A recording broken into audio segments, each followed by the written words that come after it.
We are opposed around the world by a monolithic and ruthless conspiracy that relies primarily on covert means for expanding its sphere of influence. It is a system which has conscripted vast human and material resources into the building of a tightly knit, highly efficient machine that combines military, diplomatic, intelligence, economic, scientific, and political operations. Its preparations are concealed, not published.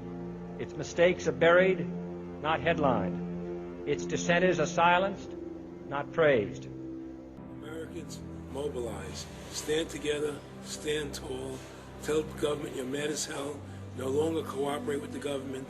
Do not accept the national ID card. Do everything in your power to restore freedom and your individuality back to America. Stop being a country run by the institutions for the institutions.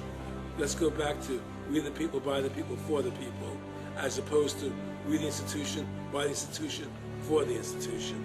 Stop being scared. We have to stand up and do what's necessary to take back, to stop these bankers, these elite, this government full of lies, congressmen full of liars. As Iraq veterans against the war, we are resisting an occupation we once risked our lives for. We swore to support and defend the Constitution of the United States of America, but we found out the hard way that the greatest enemies of the Constitution are not to be found in the sands of some far-off land, but rather right here at home. When injustice becomes law, resistance becomes duty. It is time we start meeting oppression with resistance. They cannot stop us. Humanity marches on. The utmost manifestation of love and devotion to America is today, as it always has been, resistance of tyranny. Resist we must, and resist we will. We will not be silent. We will not obey. We will not let our government destroy our humanity. We will not wait another moment in fear to stand up for what we know to be right. It is time we start meeting oppression with resistance. Northwoods, explain that really quick. I mean, this is 1962. The Joint Chiefs of Staff signed a document that was planning on having fake attacks on American civilians and blaming it on the Cubans to get us to go to war with Cuba. They were going to blow up a drone jetliner. They were going to send a jet into the air and blow it up. Oh my God! And blame the Cubans for it and get us to go to war with Cuba. Planning on having fake attacks on American civilians. The time when the operation of the machine becomes so odious, makes you so sick at heart that you can't take part. You can't even passively take part. And you've got to put your bodies upon the gears and upon the wheels, upon the levers, upon all the apparatus, and you've got to make it stop. And you've got to indicate to the people who run it, to the people who own it, that unless you're free, the machine will be prevented from working at all.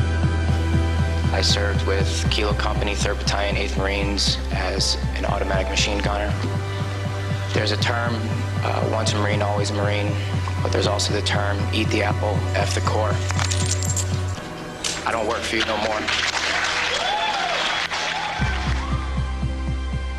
And I'm a Marine. I took an oath to defend the Constitution. The Constitution!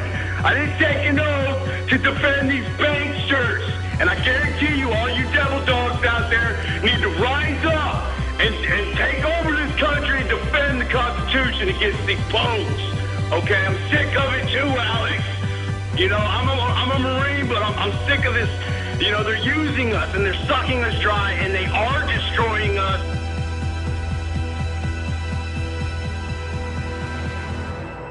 People should not be afraid of their governments. Governments should be afraid of their people.